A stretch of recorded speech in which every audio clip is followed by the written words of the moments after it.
Hello, I'm the Dark Master, and welcome back to my video game reviews. In today's video, we shall be continuing our coverage of the Kirby series with the 18th spin-off game in the series, and the 34th game overall in the series, Kirby Battle Royale, or as it's known in Japan, Kabi Batoru Dekarasu, which when translated means Kirby Battle Deluxe. This is the second to last physical game for the Nintendo 3DS and is yet another spin-off. Does it manage to shine with quality, or does it once again fall victim to the pitfalls of mediocrity so many spin-off games in general fall into? Well, let us find out, starting with the review proper with that developmental history.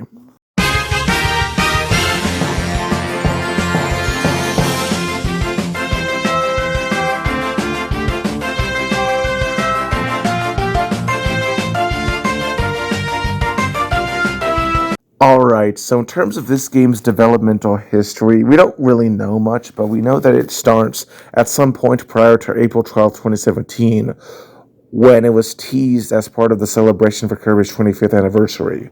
This game had a number of notable things that the developers stressed. These included the first Kirby game to have online play, which sounds impressive.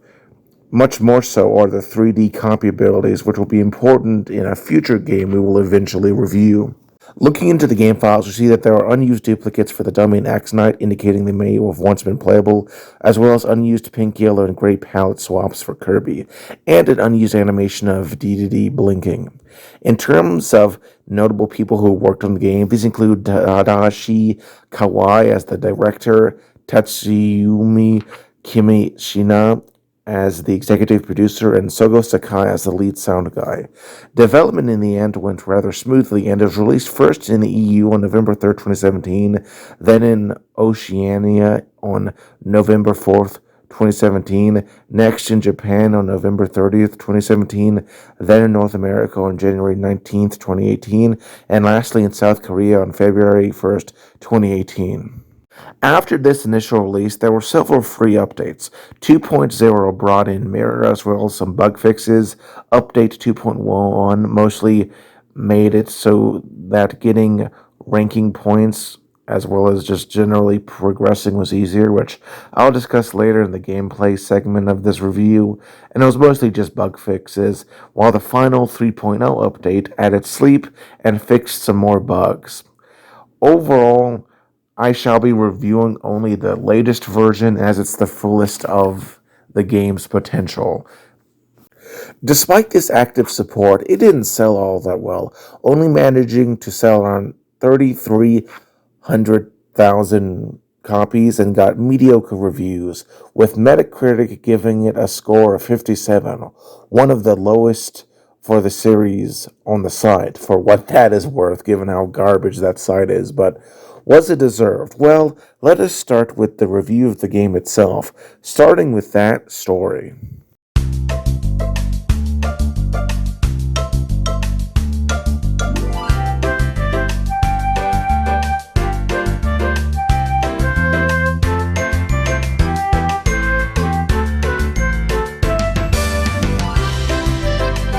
So this game's story is contained within the single-player mode called DDD's Cake Royale, and starts with Kirby snoozing beneath a tree when a piece of paper falls upon his face. This is a promotional flyer for a tournament promising a giant cake as the prize for the winner. Kirby is, of course, greatly excited and heads out, encountering Bandana D along the way, who had collapsed due to walking all night. Very irresponsible. But Kirby, being nice, carries them until they get ambushed in the nearby woods by a set of Bronto birds. The two beat them, then get ambushed again by a blue Kirby clone. Kirby beats this imposter, and a warp star shows up. He plus Bandanity take it to the self-named Battle Castle, but are stopped by a soldier Waddle Dee, who challenges him to a game of Apple Scramble, which we'll return to in the gameplay segment of this game review in order to qualify for the tournament. Upon arriving in the lobby, King Deity shows up and taunts him with his evilest trick yet, the Kirby printer, which is this magical machine that can make a never-ending supply of Kirby copies. You encounter a couple of NPCs along the way, like Channel PPP, and eventually rise up the ranks. Dee Dee hopes that the Kirby clones will beat Kirby, but gets frustrated as it fails. Meta Knight, upon seeing Kirby reach the Gold League and observing that the clones are not offering any challenge, decides to get himself involved, and alongside Axe Knight, they challenge Kirby. After his defeat, the king starts to get annoyed at Kirby. He then, in the final league, challenges Kirby and Bandana D to fight him alongside a few Waddle Dees. After this first fight, however, King Deity demands a rematch, and Kirby decides to fight him alone. Once again, of course, Kirby beats him, and instead of submitting, he flees, and Kirby chases after him into the throne room, where it's revealed that he has built a giant robot, the DD Destroyer Z. After his defeat, the robot explodes, destroying the Kirby printer and causing all the Kirby clones to vanish. Yeah, sure, it's nothing particularly groundbreaking. It does kind of remind me of a Kirby Right Back At Ya anime plot, without, of course, the anime exclusive elements like Escargoon and Tiff, which is kind of interesting, but overall it's fine. Now let's go on to arguably the most important aspect of any game, the gameplay, and see how that's held up.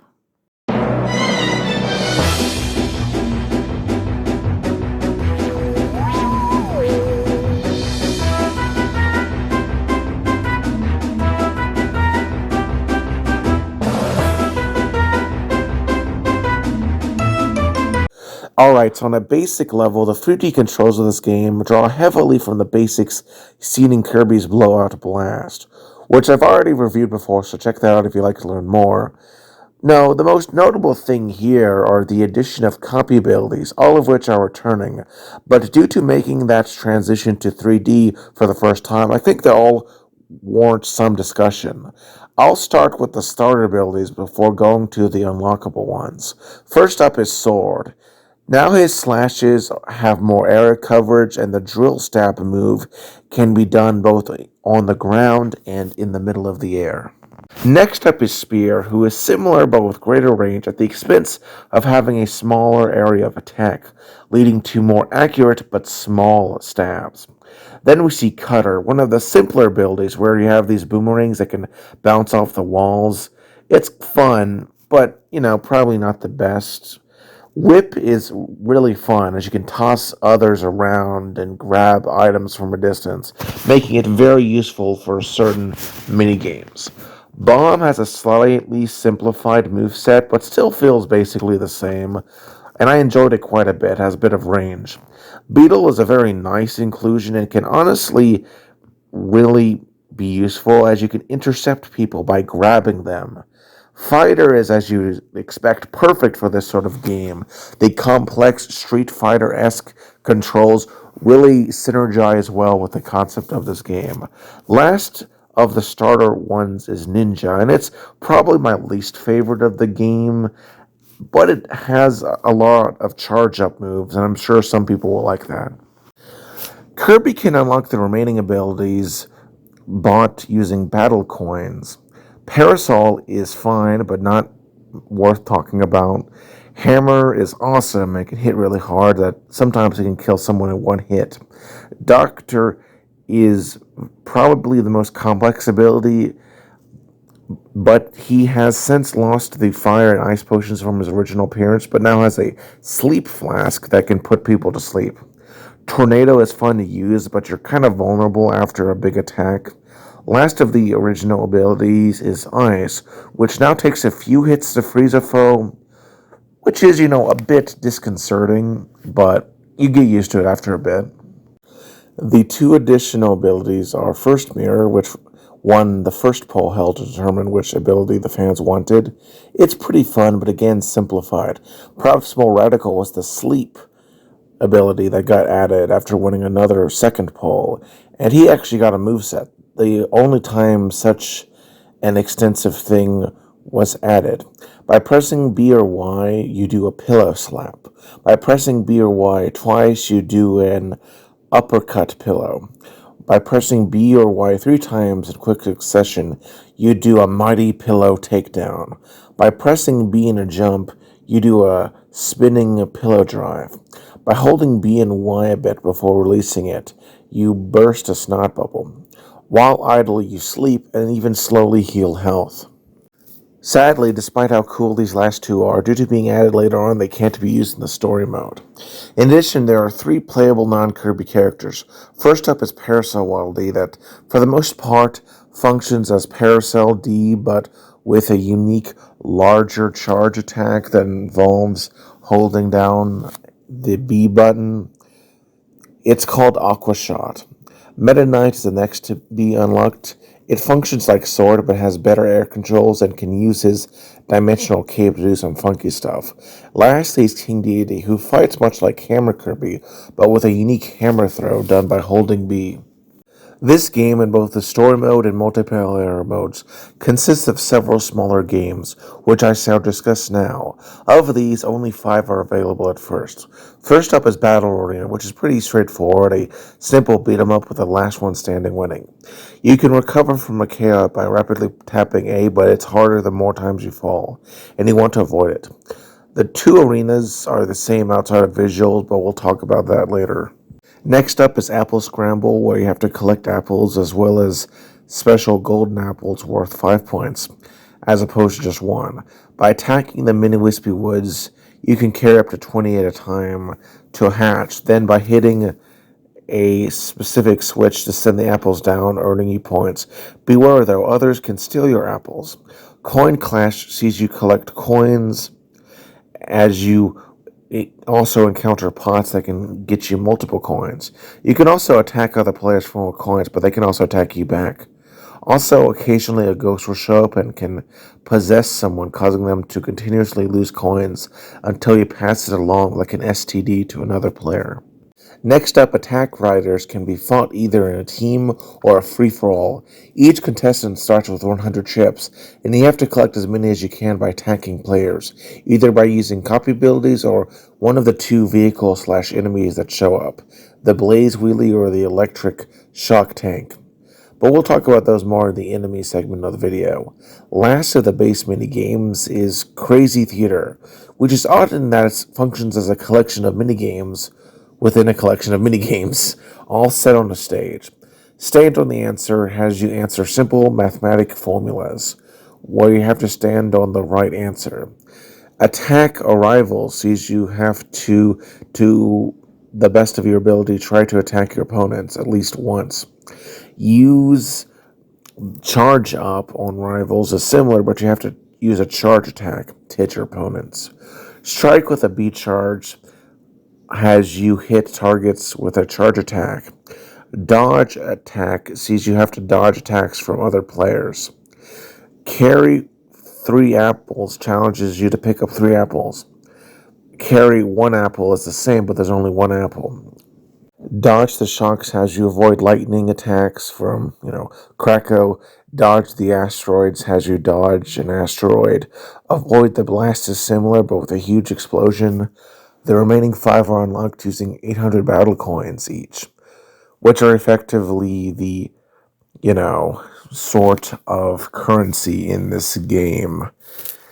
Rocket Rumble, the first of which has you and others trying to fuel up a rocket while stopping others from stealing it from your rocket. Whoever flies the highest wins, but you can be left behind if you're not careful. Then there are these regular fuel cubes that are worth 1 point, but the bigger ones are worth 5 points. Robo Bonkers is a fight against a mechanized bonkers. I'll talk about that more when we get to the enemies, but it's fun to fight, and it reminds me of that one boss from the Subspace Embassy. Slam Hockey is effectively a hockey game. I can't really figure out anything else to say about it. It is fun though. Ore Express sees you and the others scramble to throw as many gem ores into a moving train. Green ones give 1 point, gold ones give 5. Lastly is Flagball, which sees you try in teams of 2 to hit a flag with a ball. It's probably my favorite of the group, and while my descriptions may not be the best at capturing the whimsy, but man, playing this game actually leads to a lot of fun, especially with multiplayer. However, here's a bit of a snag. Yes, sadly, with the termination of the Nintendo 3DS online services on April 8th, 2024, the online multiplayer is lost. Also interesting is that the Miiverse community for this game, specifically in certain regions, was only open for 5 days before the service ended on November 8th, 2017, making it the shortest Miiverse community of any Nintendo game. So sadly, one could argue that half of the game is no longer available. In terms of items, there's apples, fuel cubes, gemstones, and such that are used for points. There's boost orbs, which can be equipped and bought from the store via the methods I talked about earlier to increase certain stats. Like there's supercharge that increases attack strength by 20%, speed boost that can increase speed by various amounts, quick charge orbs can lower the charging time, maximum tomato orbs offer a full health recharge, metal orbs temporarily offer protection for about 10 seconds but at the expense of your mobility. Attack boost orbs increase your attack power. Quick revive orbs decrease the amount of time it takes to recover. Life up orbs raises your max HP by 40%. A power throw orb makes your throwing stronger. Big air bullet orbs increase the size and power of your air bullets. The invisibility orb turns you invisible for a short period of time. The Mega Blast Orb allows you to send opponents flying with attacks. The Cash Grabber Orb gets you more stuff when you steal from foes. The Deflector Orb reflects attacks for 60 seconds. The Super Spicy Curry Orb functions like Super Spicy Curry, having you spew flames. And lastly, the Berserk Orb, which slowly drains your health but raises your attack by 40% and mobility by 50%. Overall, these are all good, and as stated earlier, you can get them by currency earned by various tasks like battle coins. And you can increase this amount by completing certain battle bonuses, which include such things as doing the most damage or getting the most apples. Other items include a warp star, timed dynamites, and medals, which we'll return to towards the end as we discuss the completion requirements. Overall, the gameplay is great, really fun, if a bit neutered by the loss of the online multiplayer. Now let's go into the presentation, starting with the most obvious half, the graphics.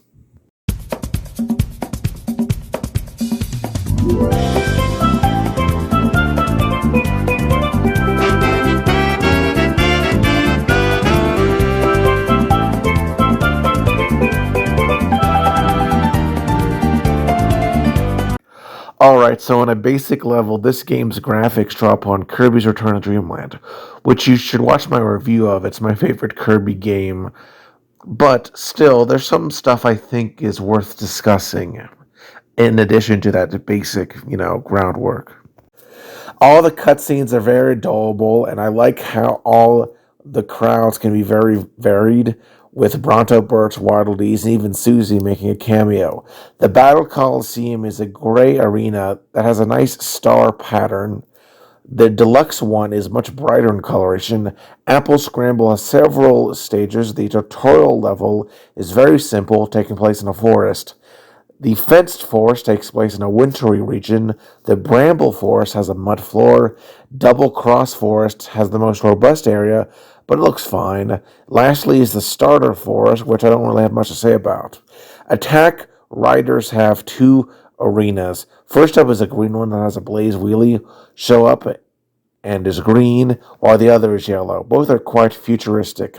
Coin Clashes stages all take place in an old Luigi Mansion type estate, which is crazy.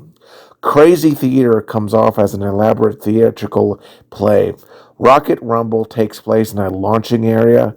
I gotta appreciate the Moto Shatzos from Kirby Superstar, which I've reviewed before, that cameo in the background. Robo Bonkers has a nice arena design, but I'll discuss it later as it's more related to the gameplay. Ore Express takes place in a Western style arena, though one of the areas takes place in a tunnel. That's cool. Flag Ball arenas all are beach themed in a certain way. That's nice. The slam hockey are solid, if a bit forgettable.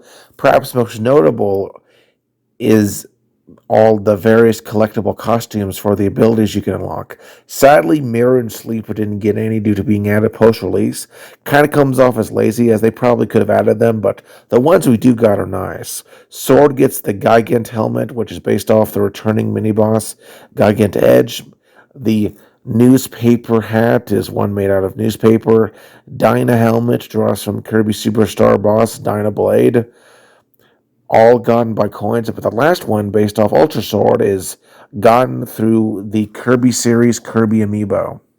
Yeah, there's Amiibo support, but since it's purely cosmetic, I saved its mention until here, as it wasn't really a gameplay thing. Bomb has two bomb-inspired hats, but more notable is a hat inspired by the common enemy Foley, and one inspired by Kirby, another HAL property that's obtainable via the Quibi amiibo. Beetle gets three, one based on a woodpecker, another based off Hornhead from Kirby Triple Deluxe, which I've reviewed before, so check that out for more information, and one based off the Hydra machine from Kirby's Air Ride, which again I've discussed before in a separate review, so check that out. Spirit gets one modeled after Javelin Knight from Kirby Superstar, another based off Queen's Ictonia from Kirby Triple Deluxe, and lastly one with devil horns that for some reason became a 2021 merchandise piece for some odd reason. Cutter gets several hats, one based off Sir Kibble, a recurring enemy, another based off a hairpiece that is from Mike, and another one based off a chess piece. Fighter gets one based off Knuckle Joe, another on Goriath, a boss from Kirby's Return to Dreamland, and a Luchador one that may have influenced the wrestler ability, which we'll see in an upcoming video game review. Ninja gets a samurai costume, kind of ironic, one that looks like to be a reference to the garb he gets in the Samurai Kirby minigame from Kirby Superstar Ultra, and one based off Biospark, which is an enemy in the series. Whip gets one inspired by Dalroach, an enemy from Kirby's Creek Squad, a game that I've already reviewed, one based off the Whippy enemy, and a third one possibly taking inspiration from an old Japanese commercial for Kirby's Canvas Curse. Paracel Kirby gets a paper variant, a fancy one, and one that's an allusion to the commonly encountered enemy Bouncy. Hammer gets a costume based off Grand Hammer from Kirby's Return to Dreamland. There's one based off Deity and a popular Japanese plastic hammer toy. Doctor gets a hat based on the Kirby enemy Kematori, one that may be a reference to Nurse Joy from Pokemon, and one based off Dr. Healmore. Tornado gets a pinwheel, one based off Twister, an enemy from the game series, and one based off Krako, a recurring boss. Ice gets a hat based off Mr. Frosty, a recurring mini-boss, one based off the long-forgotten Freeze copy ability from Kirby's Adventure, and lastly, one based off the Snowball super ability from Kirby's Return to Dreamland. But Kirby is not the only one, for you see Waddle Dee gets a straw hat, a reference to Sailor Waddle Dee from Kirby Superstar, a cafe cap based on Kirby Cafe, as well as one with an animal hat. The one with the cafe cap is available via the Kirby series Waddle Dee amiibo. Meta Knight gets an armor inspired by Dark Meta Knight from Kirby and the Amazing Mirror. He gets one that's based off Mecha Knight from Kirby Planet Robobot. There's an outfit based off Galactic Knight from Kirby Superstar Ultra, which you can obtain by using the Meta Knight amiibo from the Kirby series. And oddly enough, there's a tuxedo mask that's inspired by Sailor Moon. Lastly, Dee gets a knit cap, a more subtle reference to Kirby Cafe. More fittingly, there's a regal attire variant, and my favorite, a masked Dee variant, obtainable from the King Dee Kirby series amiibo. Honestly, the graphics here are pretty solid with a bunch of little callbacks and references. Now let's go on to the second half of the presentation, the music, and see how that has aged.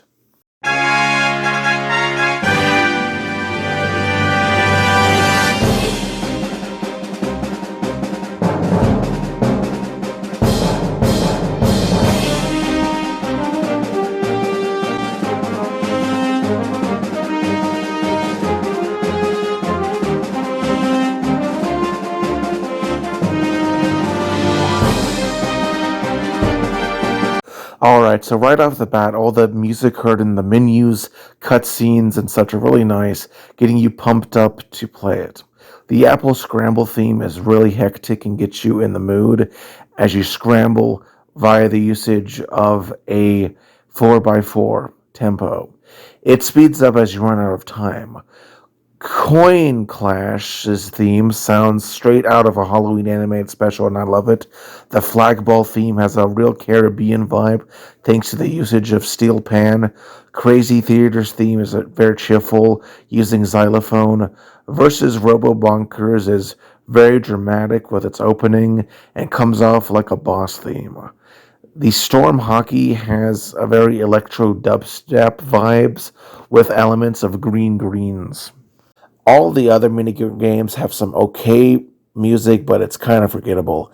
The Meta Knight theme is good, as are both the chill and more aggressive remixes of the deity theme we hear here.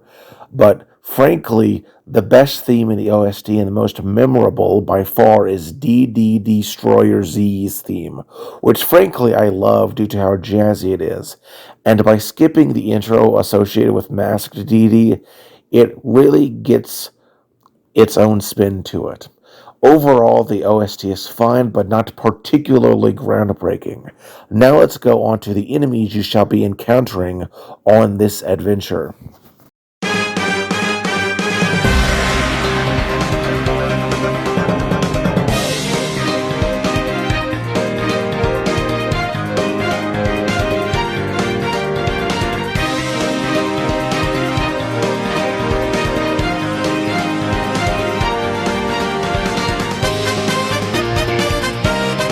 Alright, so this game doesn't really necessarily have a lot of categories, but starting with the small fry, the most common one you'll encounter are the Kirby clones, effectively being NPC, players. They're usually mostly brain dead, but on higher difficulties they can be somewhat competent. Bronto Birch shows up in only the beginning, serving as an easy way to practice the controls. Meta Knight shows up, and again, it's a bit of a basic AI fight, a bit more competent due to being, later on. He is accompanied by Axe Knight, who functions like Cutter Kirby, but is sadly not playable, which is a missed opportunity. Soldier Waddle Dee also shows up in these arena fights, and he kind of just functions as an NPC. Going to the exclusive to specific sub-game enemies, Attack Riders has the Electro Shock Tank and Blaze Wheelie, both of which function mostly the same. They can attack you, but you can also potentially take it over to attack others to knock more chips out. Apple Scramble has the Mini Wispy Woods, who are adorable. Coin Clash has Ghost, yes, that's its name. It may have an unoriginal name, but it has a cool pirate do-rag. Let us now go up a level to the closest thing to bosses of this game, of which there are two. First up is Robo Bonkers, who you fight alongside with up to 3 other players or NPCs, and you all try to do the most damage. At first, you're using these cannons to hit him, picking up missiles, and even other players to toss into him and do damage. After done enough times, he'll be stunned and fall down and open to more direct attacks. This guy comes in three variants. Base Robo Bonkers is purple and attacks rather infrequently. It's kind of a pushover, but it usually targets the most damaging player. Phase 2 introduces laser I-beams, and now you'll occasionally get missiles that can do 5 damage instead of 1.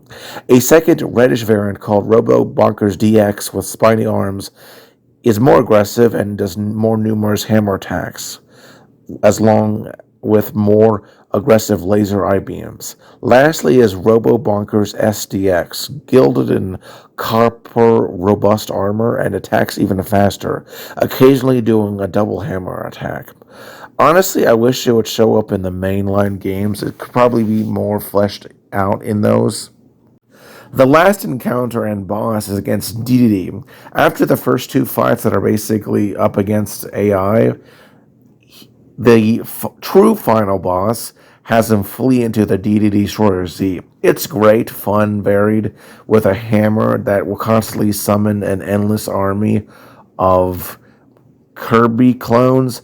And I went into extreme detail in my every DDD boss fight ranked Christmas special a few years back, so check that out for more details. But I don't know, I just really enjoyed this boss fight. It's definitely the most fun encounter in the entire game.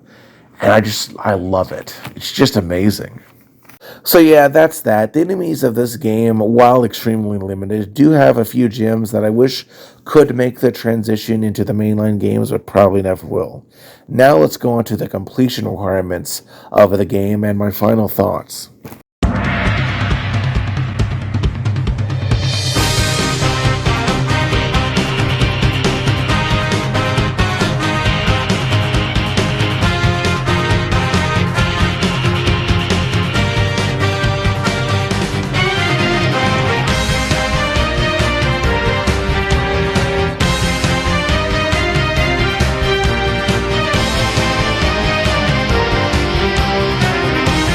Alright, so in order to 100% complete the game, it's pretty straightforward.